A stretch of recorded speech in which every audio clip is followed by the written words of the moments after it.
Bismillahirrahmanirrahim. Assalamualaikum warahmatullahi wabarakatuh.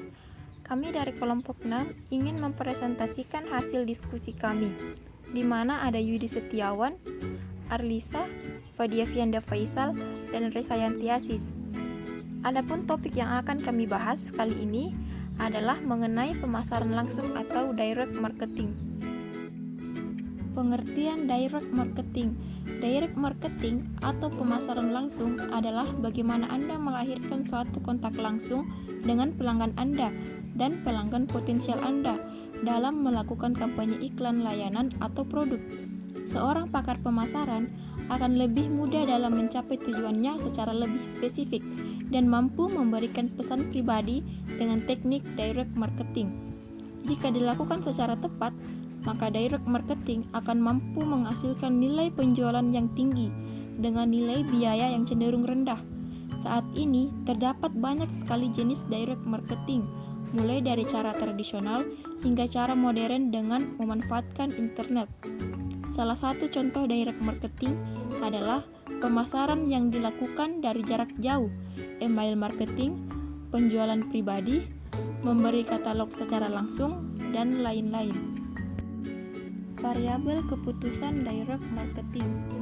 Terdapat beberapa variabel keputusan yang menjadi kerangka dasar dari teknik direct marketing, yaitu yang pertama offering. Offering atau penawaran adalah bentuk proposal lengkap berupa produk dan layanan, harga, serta atribut lainnya yang terdapat pada produk yang ditawarkan pada pelanggan. Kedua, kreatif. Berbagai variabel yang termasuk di dalamnya meliputi platform penyalinan, teknik, elemen desain grafis, serta seluruh aspek manufaktur seperti kustomisasi. Ketiga, media. Terdapat berbagai macam media yang tersedia untuk teknik direct marketing, seperti telepon, SMS, email, website, sosial media, dan lain-lain. Keempat, timing and sequencing. Terdapat pilihan waktu dan disposisi komunikasi dalam teknik direct marketing, seperti dalam iklan umum. Direct marketing memiliki kontrol yang lebih tinggi dari teknik marketing lainnya, seperti saat email dikirim, pilihan media yang digunakan, dan pada segmen apa saja direct marketing itu dilakukan. Hal ini tentunya berbeda dengan teknik pemasaran umum, yang biasanya mengikuti publikasi mereka dan batasan tentang ruang serta program yang bisa diubah sesuai kemauan sendiri. Kelima, customer service. Dalam hal ini, perusahaan harus menyediakan suatu saluran gratis yang mana pelanggan bisa dengan mudah dan cepat dalam mengakses seluruh informasi dan memberikan tanggapan, keluhan, ataupun saran pada pihak perusahaan. Jenis direct marketing. Terdapat banyak sekali jenis direct marketing yang bisa dilakukan oleh perusahaan, yaitu pertama, direct mail.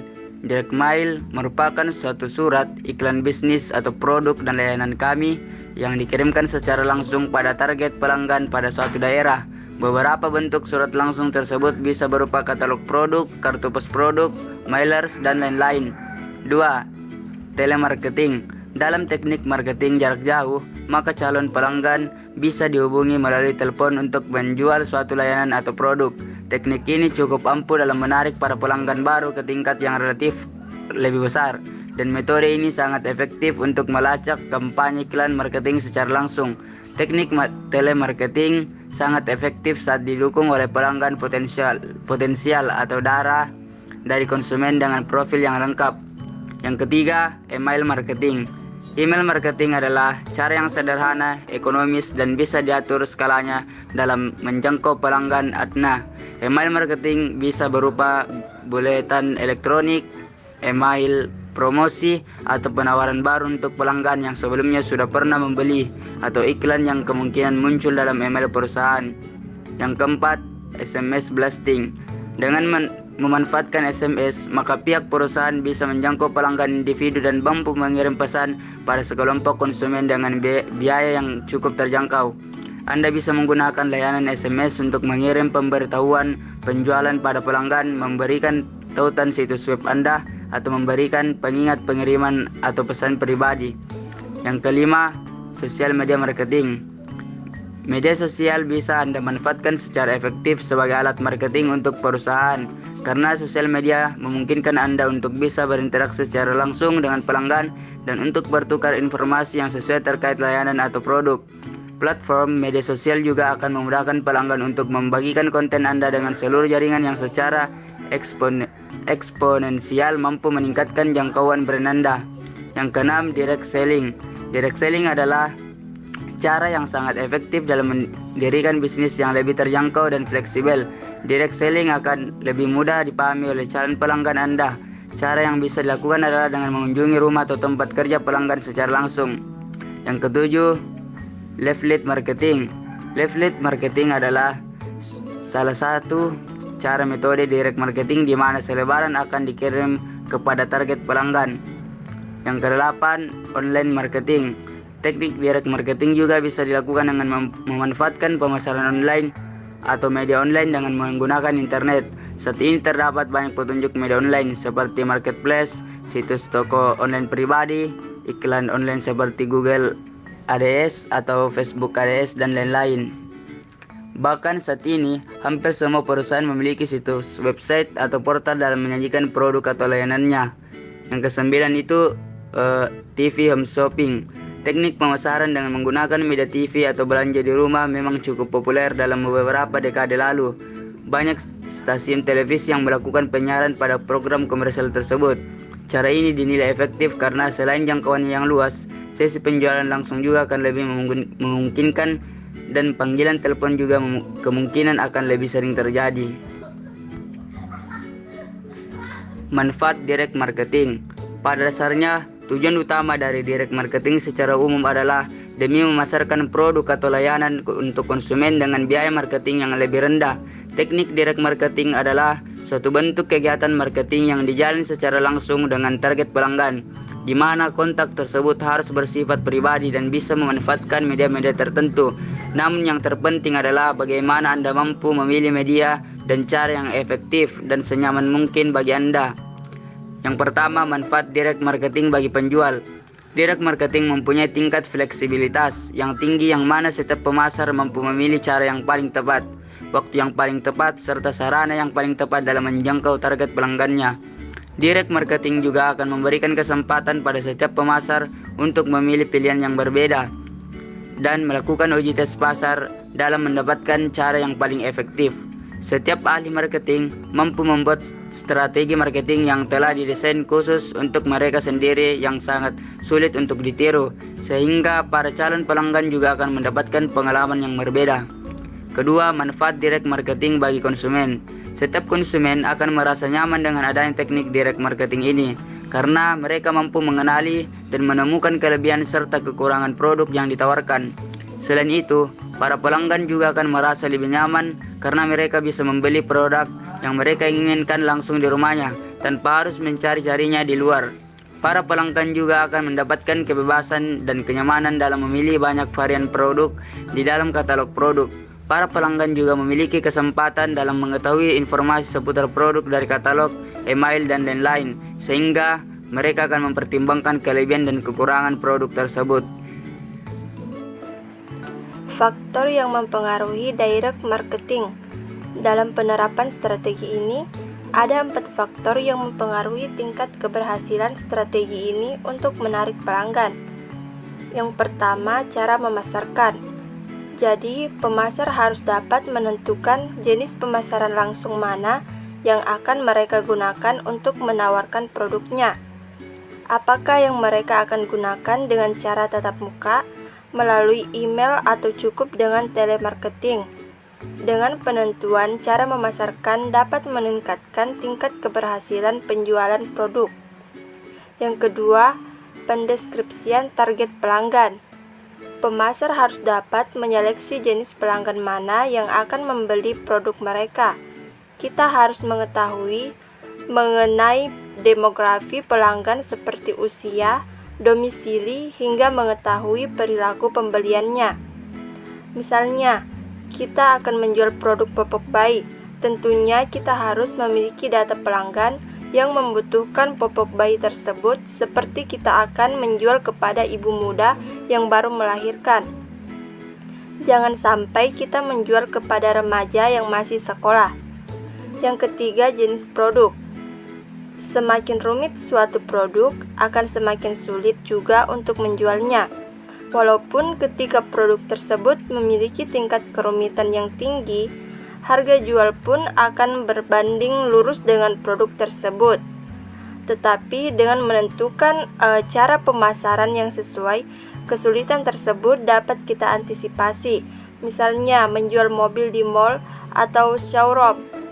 Karena orang yang datang pada tempat tersebut adalah para pelanggan yang terdeskripsikan atau pelanggan tertarget. Yang keempat, penyampaian informasi. Dengan metode pemasaran manapun, jika penyampaian informasi kita tidak tepat, maka akan sulit untuk menjual produk. Hal tersebut karena pelanggan tidak teredukasi secara baik mengenai produk yang kita jual. Oleh karena itu, penyampaian informasi ini baik secara tatap muka ataupun melalui media harus dapat menyampaikan informasi produk secara baik, terstruktur, menarik, dan jelas. Peran pemasaran langsung. Pemasaran langsung sangat penting bagi perusahaan atau bisnis karena beberapa alasan. Di antaranya yang pertama, membantu pemasar menjangkau pelanggan lebih cepat. Padahal, kegiatan pemasaran langsung pasti akan segera menarik calon konsumen. Misalnya, seorang pemasar dapat segera membuat kampanye pemasaran email, lalu email tersebut hanya akan muncul di kotak masuk pengguna setelah 1 jam. Yang kedua, strategi promosi yang efisien. Tidak seperti strategi lain, pemasaran langsung memungkinkan perusahaan membuat kampanye bertarget untuk menjangkau audiens yang benar-benar tertarik dengan produk atau layanan. Fokus kegiatan ini adalah untuk memastikan efisiensi maksimal saat mengirimkan informasi promosi. Dengan melakukan hal tersebut, tentunya dengan tidak adanya target audiens yang jelas, para pemasar tidak akan direpotkan dengan mengirimkan iklan secara terus-menerus. Yang ketiga, dapat disesuaikan. Maksudnya, yakni direct marketing memungkinkan perusahaan menggunakan data pelanggan untuk membuat pesan pribadi.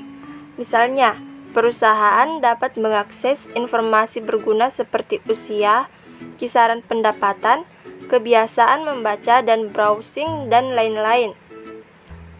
Pemasar kemudian menggunakan data ini untuk membuat konten pemasaran yang disesuaikan untuk prospek dan pelanggan perusahaan yang ada. Tentunya hal ini memudahkan perusahaan dalam menetapkan tujuan berdasarkan tujuan mereka. Yang keempat, dapat diukur efisiensinya. Perusahaan dan bisnis yang menggunakan teknik pemasaran langsung dapat melacak keberhasilan kampanye iklan mereka dengan menganalisis informasi seperti jumlah pelanggan yang menanggapi iklan, pendapatan yang mereka terima, dan laba atas investasi keseluruhan. Selain itu, ini memungkinkan pemasar untuk mengetahui seberapa banyak Anda bersedia membelanjakan untuk produk atau layanan tertentu. Dengan demikian, dapat disimpulkan bahwa kegiatan penjualan langsung memang berdampak positif bagi perusahaan. Etika dalam pemasaran langsung. Pemasar harus menghindari promosi yang menipu. Kemudian, pelanggaran privasi juga merupakan salah satunya. Dengan memaksakan promosi yang kita lakukan, seperti terus menelpon pelanggan tanpa memikirkan waktu, hal itu akan mengganggu ranah privasi mereka dan membuat calon pelanggan memiliki impresi negatif terhadap kita.